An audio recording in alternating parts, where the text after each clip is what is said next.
일어났을 때 남편은 문지방에 반쯤 걸친 채 쓰러져 있었습니다. 눈은 뜨고 있었지만 말을 하지 못했습니다. 그리고 2달도 안 돼서 아들에게 전화가 왔습니다. 목소리가 이상했습니다. 엄마, 저 회사 그만두게 됐어요. 72의 제가 이력서를 들고 거리로 나선 건 그때부터였습니다.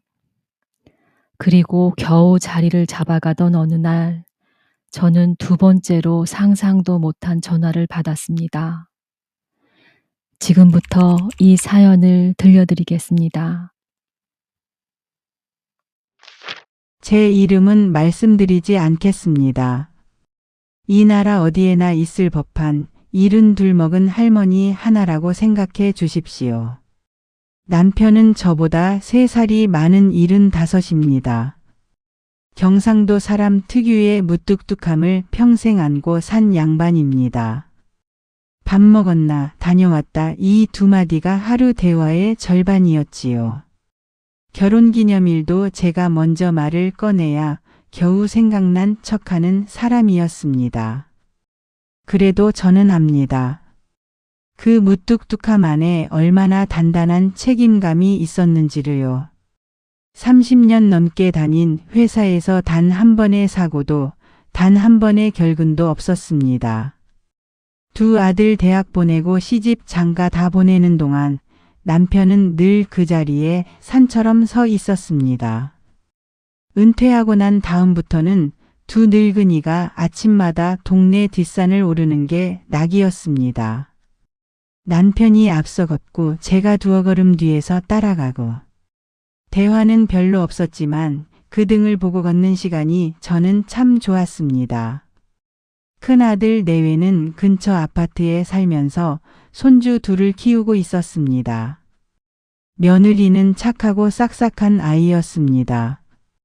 명절마다 미리 전화해서 뭘 좋아하시냐 물어보고 제 생일이면 꼭 케이크를 사왔습니다. 저는 그런 며느리가 늘 고맙고 든든했습니다.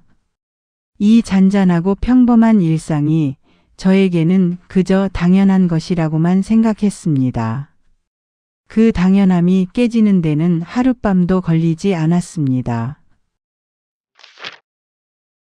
지난해 초겨울 유난히 추웠던 어느 새벽 3시쯤이었습니다. 화장실 물 내리는 소리가 나고 한참이 지났는데도 남편이 돌아오지 않았습니다. 이상한 느낌에 저는 잠결에도 몸을 일으켰습니다. 화장실 문을 열었을 때 남편은 문지방에 반쯤 걸친 채 쓰러져 있었습니다. 눈은 뜨고 있었는데 저를 보면서도 말을 하지 못했습니다. 입가는 한쪽으로 비뚜루하게 처져 있었습니다. 손이 덜덜 떨려서 119를 3번이나 잘못 눌렀습니다. 그날 새벽 구급차 사이렌 소리를 들으며 저는 이런 생각을 했습니다. 이 사람 없이 나는 어떻게 살지. 그 생각이 얼마나 사치스러운 걱정이었는지 그때는 몰랐습니다. 병원에서는 뇌경색이라고 했습니다. 골든타임을 놓치지 않아 목숨은 건졌지만 오른쪽 팔다리에 마비가 왔고 언어 기능도 크게 손상됐다고 했습니다. 재활병원에서 1달, 그리고 집으로 돌아온 남편은 예전에 그 사람이 아니었습니다. 숟가락을 혼자 들지 못했고 화장실 가는 것도 제가 부축해야 했습니다. 대소변을 못 가리는 날이 늘어갔고 그럴 때마다 남편은 짜증인지 수치심인지 모를 감정으로 소리를 지르곤 했습니다. 평생 남편이라는 그늘 아래서 남편이 벌어다 주는 돈으로 살림만 하던 저는 그날부터 간병이라는 낯설고 거대한 현실 앞에 혼자 던져졌습니다. 밤에 남편 몸을 씻기고 옷을 갈아입힌 뒤 혼자 화장실에 들어가 이불처럼 흐느껴 우는 날이 많았습니다. 그래도 아침이 되면 다시 멀쩡한 얼굴로 남편 아침상을 차렸습니다. 그게 그때는 최선이었습니다. 남편이 쓰러진 지 2달도 안 되었을 때였습니다. 큰아들에게서 전화가 왔습니다. 목소리가 이상했습니다. 엄마, 저 회사 그만두게 됐어요. 대기업 부장으로 15년 넘게 다니던 회사였습니다. 구조조정이라는 이름이었지만 사실은 정리해고였습니다. 46이라는 나이는 재취업 시장에서 환영받는 나이가 아니었습니다. 처음 몇 달은 아들도 애써 밝은 척했습니다. 괜찮아요. 금방 또 자리 구할 거예요. 하지만 시간이 지날수록 아들의 얼굴에서 웃음이 사라졌습니다. 손주 둘의 학원비, 아파트 대출이자, 매달 나가는 관리비. 며느리가 파트타임 일을 시작했지만 턱없이 부족했습니다. 아들은 밤마다 술을 마시고 늦게 들어왔습니다. 어느 날은 현관 앞에 그대로 주저앉아 잠든 아들을 며느리와 제가 함께 부축해 드려야 했습니다. 며느리는 저에게 전화해 울먹이며 말했습니다. 어머니, 애 아빠가 요즘 밤에 잠을 못 자요. 저도 무서워요. 그리고 어느 날 저는 며느리와 처음으로 크게 언성을 높이는 일이 생겼습니다. 제가 손주들 학원을 잠깐이라도 줄이는 게 어떻겠냐고 조심스레 말을 꺼냈을 때였습니다. 며느리의 얼굴이 순간 굳어졌습니다. 어머니, 그건 애들 문제잖아요. 지금 애 아빠 저러고 있는데 어머니도 도와주시는 것도 아니면서 왜 저희한테만 이래라 저래라 하세요. 그 말이 저에게는 칼처럼 꽂혔습니다. 도와주는 것도 아니면서 라는 말. 남편 병간 후에 하루하루 넋이 빠져있던 저에게는 정말 서러운 말이었습니다. 내가 지금 내 서방 아버지 뒤치다꺼리 하느라 정신이 없어서 그렇지 내가 뭘 안 도와줬다고 그런 말을 하니. 그럼 어머니는 왜 자꾸 애들 학원 얘기를 꺼내세요? 저희도 이렇게 안 살고 싶어요. 저희도 힘들어요, 어머니. 그 자리에서 아들이 중간에서 진땀을 빼며 말리는 걸 보고서야 저는 더 말을 잇지 못하고 방으로 들어와 문을 닫았습니다. 이불을 뒤집어 쓰고 나서야 눈물이 쏟아졌습니다. 평생 며느리를 딸처럼 대했다고 생각했는데 정작 그 아이 눈에는 제가 그저 짐을 얹으려는 시어머니로 보였던 걸까? 그 생각에 밤새 잠을 이루지 못했습니다. 남편은 병상에 누워있고 아들 부부는 갈라질 위기에 놓여 있었습니다. 72 먹은 제 인생에 이보다 더 캄캄한 밤은 없었습니다. 병원비, 약값, 재활치료비, 기저귀가 매달 통장에서 돈이 눈덩이처럼 빠져나갔습니다. 아들에게는 도저히 손을 벌릴 수 없었습니다. 그애도 지금 제 코가 석자인데 늙은 부모까지 짊어지라고 어떻게 말하겠습니까? 며칠을 알아누웠습니다. 이불 속에서 눈물만 훔치던 어느 밤 문득 이런 생각이 들었습니다. 내가 여기서 주저앉으면 이 집은 정말 끝이다. 그 생각이 들자 이상하게 눈물이 뚝 그쳤습니다. 다음 날 아침 저는 옷을 갖춰 입고 나가 일자리를 찾아 나섰습니다. 그런데 현실은 생각보다 훨씬 냉정했습니다. 식당 서너 곳에 들어가 물어봤지만 사장들은 제 나이를 듣자마자 곤란한 표정을 지었습니다. 어머니, 저희가 죄송한데 젊은 사람들 위주로 뽑아서요. 마트 계산원 자리에도 지원했지만 서류에서 걸러졌습니다. 아파트 청소일도 알아봤지만 이미 사람이 구해졌다는 답이었습니다. 한 번은 어느 식당 사장이 제 앞에서 다른 직원에게 저런 연세 되신 분은 좀 하고 낮게 말하는 걸 들었습니다. 못들은 척 나와서 골목 어귀에 서서 한참을 울었습니다. 평생 남 앞에서 이렇게 초라해진 적이 없었습니다.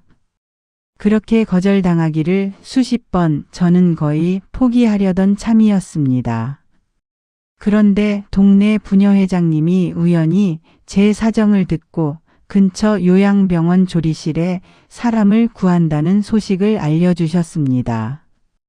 연세는 있으신데 손 빠르고 음식 잘하시면 써주실 거예요. 한번 가보세요. 저는 그 말에 지푸라기라도 잡는 심정으로 찾아갔습니다. 면접 자리에서 조리실장이라는 분이 이것저것 물어보더니 마지막에 이렇게 물었습니다. 어르신, 이 일이 보기보다 힘들어요. 하루 종일 서서 뜨거운 불 앞에 계셔야 하는데 괜찮으시겠어요? 저는 그 순간 망설임 없이 대답했습니다. 저는 평생 부엌에서 산 사람입니다. 그거 하나는 자신 있습니다. 그렇게 저는 72의 나이에 요양병원 조리원으로 새 인생을 시작하게 되었습니다. 새벽 5시. 남들은 아직 단잠에 빠져 있을 그 시간에 저는 라디오를 작게 틀어놓고 집을 나섭니다. 처음 며칠은 정말 정신이 없었습니다. 조리실 도구들도 낯설고 대량으로 음식을 만드는 요령도 부족해서 실수가 많았습니다. 저보다 20살은 어린 조리원 동료가 답답한 듯 한숨을 쉬는 걸 볼 때마다 속으로 얼마나 서러웠는지 모릅니다. 한 번은 국을 너무 많이 끓여서 재료를 낭비했다고 조리실장에게 지적을 받은 날이 있었습니다. 집으로 돌아오는 버스 안에서 창밖을 보며 조용히 눈물을 훔쳤습니다. 이 나이에 내가 뭘 하겠다고. 그런 생각이 스쳤습니다. 하지만 다음 날 아침 저는 또 새벽같이 일어나 그 자리로 나갔습니다. 남편의 약값이 그리고 무너져가는 아들의 어깨가 저를 다시 일으켜 세웠습니다. 시간이 지나면서 조금씩 손에 익어갔습니다. 어르신들 입맛에 맞게 차지 않게 부드럽게 씹기 좋게 반찬을 만드는 요령이 생겼습니다. 제가 만든 나물무침을 드시고 이거 누가 했어요? 맛있네 하시는 할아버지 환자분 한 분이 계셨는데 그 한마디가 그날 하루의 힘든 것을 다 잊게 해주었습니다. 그리고 마침내 제 힘으로 번 첫 월급이 통장에 찍히던 날, 저는 은행 창구 앞에 서서 그만 눈물을 쏟고 말았습니다. 젊었을 적 벌던 돈에 비하면 정말 얼마 되지도 않는 액수였습니다. 하지만 그 돈은 제게 세상 그 어떤 돈보다 크고 귀하게 느껴졌습니다. 그 돈으로 남편의 기저귀를 사고 약값을 대고 그리고 남은 몇만 원을 아들 손에 슬쩍 쥐어줄 수 있었으니까요. 엄마 이거 뭐예요? 됐고 그냥 애들 간식이라도 사줘. 아들은 그 몇 장의 돈을 받아들고 아무 말도 못하고 고개만 떨궜습니다. 그 무렵 저에게 작은 위로가 하나 찾아왔습니다. 어느 날 퇴근하고 돌아오니 큰 손녀가 삐뚤빼뚤한 글씨로 편지를 써서 제 방 앞에 붙여 놓았습니다. 할머니 매일 아침 일찍 나가시는 거 봤어요. 힘들지 않으세요? 할머니가 만든 반찬 먹고 싶어요. 사랑해요. 8살짜리가 맞춤법도 몇 개 틀린 그 짧은 편지를 읽으면서 저는 부엌 바닥에 주저앉아 한참을 울었습니다. 서러워서 우는 게 아니라 이번엔 정말 따뜻해서 우는 눈물이었습니다. 그날 저녁 저는 손녀가 좋아하는 계란말이를 유난히 크게 부쳐 저녁상에 올렸습니다. 손녀는 그걸 3번이나 더 달라고 했고 저는 그 모습을 보며 오랜만에 소리 내어 웃었습니다. 살다 보면 아주 작은 것 하나가 무너지려던 마음을 다시 붙잡아주는 순간이 있습니다. 저에게는 그 삐뚤빼뚤한 편지 한 장이 그랬습니다. 하지만 저는 그때 몰랐습니다. 그 며칠 뒤 제가 또 한 번 큰 시련과 마주하게 될 줄은요. 그렇게 조금씩 자리를 잡아가던 어느 날, 저는 상상도 못한 전화를 받았습니다. 낮에 요양병원 조리실에서 한창 배식 준비를 하던 중 휴대전화가 울렸습니다. 집에 있던 남편을 봐주시던 요양보호사님이었습니다. 어머니, 빨리 오세요. 아버님이 갑자기 숨을 힘들어 하세요.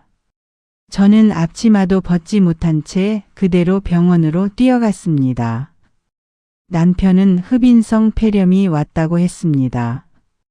마비된 목 근육 때문에 음식물이 기도로 넘어가 생긴 병이었습니다.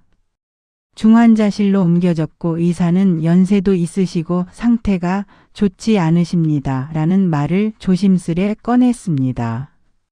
그 순간 저는 다리에 힘이 풀려 그대로 복도 의자에 주저앉았습니다. 이렇게 다시 일어서려던 참인데 하늘은 왜 또 이러시나. 원망 같은 마음이 울컥 올라왔습니다. 사흘 밤낮을 중환자실 앞에서 지새웠습니다. 그 사흘 동안 저는 처음으로 아들과 며느리, 손주들과 함께 병원 복도에 모여 앉아 밤을 보냈습니다. 이틀째 되던 새벽 다들 지쳐 쪽잠을 자고 있을 때였습니다. 저는 화장실에 다녀오다가 복도 의자에 앉아 혼자 울고 있는 며느리를 봤습니다. 다가가 앉으려는데 며느리가 먼저 저를 붙잡았습니다. 어머니, 그날 제가 한 말 정말 후회하고 있어요. 어머니 도와주는 것도 아니면서 라니. 그 말이 얼마나 못됐는지. 저는 그때 저만 힘든 줄 알았어요. 어머니는 더 힘드셨을 텐데. 며느리는 그렇게 말하며 제 손을 꼭 잡았습니다. 손이 차가웠습니다. 저는 그 손을 마주 잡으며 말했습니다. 아니다. 나도 그때 내 마음 헤아릴 여유가 없었어. 우리 둘 다 그때는 각자 살기 바빠서 서로를 볼 겨를이 없었던 거지 누구 잘못도 아니다. 그 말을 하고 나서야 저는 며칠 밤 쌓여있던 응어리가 조금씩 풀리는 걸 느꼈습니다. 아들도 그 옆에서 처음으로 엄마, 제가 곁에 있을게요 하고 말했습니다. 그 캄캄하고 무서운 사흘이 지나고 남편은 고비를 넘겼습니다. 의사는 정말 다행입니다. 회복력이 좋으시네요 라고 했습니다. 저는 그 소식을 듣고 병원 복도에서 다리가 풀려 주저앉아 한참을 울었습니다. 이번엔 서러운 눈물이 아니라 안도의 눈물이었습니다. 그 사흘의 위기를 함께 넘긴 뒤로 우리 가족은 눈에 보이지 않게 달라졌습니다. 아들은 눈높이를 낮춰 작은 회사에, 그것도 영업직으로 다시 이력서를 넣었습니다. 그리고 마침내 취직이 되던 날 아들은 저를 찾아와 무릎을 꿇었습니다. 엄마 죄송해요. 그리고 고마워요. 엄마가 그렇게 버텨주시는 거 보면서 저도 정신이 들었어요. 다 큰 자식이, 40이 훌쩍 넘은 자식이 늙은 어미 앞에서 어깨를 들썩이며 우는 모습을 저는 평생 잊지 못할 것입니다. 며느리도 옆에서 그 모습을 지켜보며 조용히 눈물을 훔쳤습니다. 병원 복도에서 나눈 그 대화 이후로 며느리와 저 사이에는 예전과는 다른 더 단단한 믿음 같은 것이 생겼습니다. 남편도 조금씩 마음을 열어갔습니다. 중환자실에서 나온 뒤로 유난히 순해진 남편은 어느 날 저녁 저를 물끄러미 바라보다가 마비된 오른손 대신 왼손을 겨우겨우 뻗어왔습니다. 그리고 어눌한 발음으로 하지만 또박또박 힘주어 말했습니다. 미, 안, 해, 고, 마, 워. 저는 그 순간 50년 가까이 살 부딪히며 살아온 세월 동안 단 한 번도 받아보지 못한 큰 위로를 받았습니다. 평생 남편에게 받기만 하며 살던 저는 이제 남편의 버팀목이 되어 있었습니다.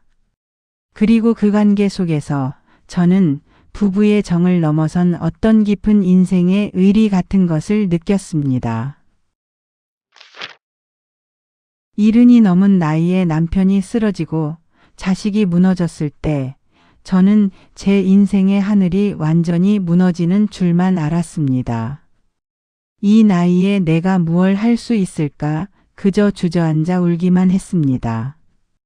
하지만 여러분, 엄마라는 이름은, 아내라는 이름은 늙지 않더군요. 다시 앞치마 끈을 단단히 메고 세상 밖으로 나갔을 때 비로소 알았습니다. 이 고단한 손으로 남편의 약값을 대고 자식에게 따뜻한 밥 한 끼 지어줄 수 있는 힘이 아직 제게 남아있다는 것. 그것이 얼마나 감사한 일인지를요. 지금 이 순간에도 누군가는 인생의 겨울 안개 속을 걷고 계실 겁니다. 하지만 그 안개 속에서도 가족이라는 등불이 서로를 비추고 있다면 우리는 또 오늘 하루를 살아낼 수 있습니다. 여러분의 인생도 여러분의 사랑도 결코 늙지 않았습니다. 혹시 여러분도 이런 순간이 있으셨나요? 인생에서 가장 캄캄했던 순간, 무엇이 다시 일으켜 세워주었는지 댓글로 들려주세요. 오늘 사연은 여기서 마치겠습니다. 좋아요와 구독 눌러주시면 다음 사연도 놓치지 않고 보실 수 있습니다.